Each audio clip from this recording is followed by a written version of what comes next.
Hey friends, Sean from SGT Report here with yet another Joe Rogan update, and this one is spurred on a little bit by Owen Benjamin and a new video he posted today at DLive. He sent it to me via email, and I was just watching it, and it just makes me realize how desperate I am for any good news regarding the war against YouTube and Google's censorship.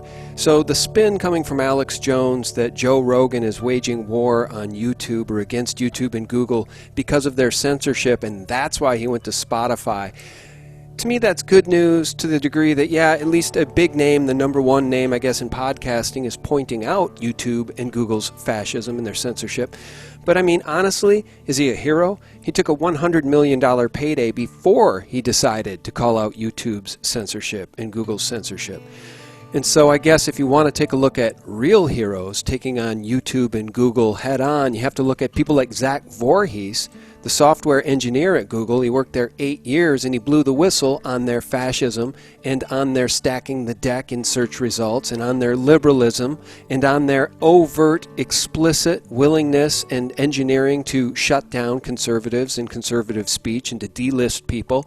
And he paid for that truth by losing his job and with Google trying to ruin him. If you want to look at heroes, you have to look at people like James O'Keefe at Project Veritas, who's showing the bias in the liberal media across the board, not just at YouTube, not just at Google, but at ABC News, at CNN, at the Washington Post, etc.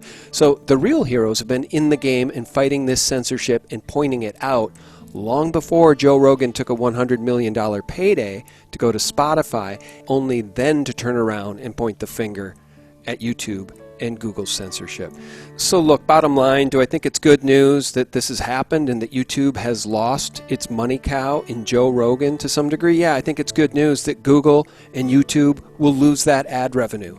But that doesn't mean that they're going to stop censoring SGT Report. That doesn't mean they're not going to continue to demonetize channels like SGT Report. And at the end of the day, I guess the best move is to move off of YouTube completely.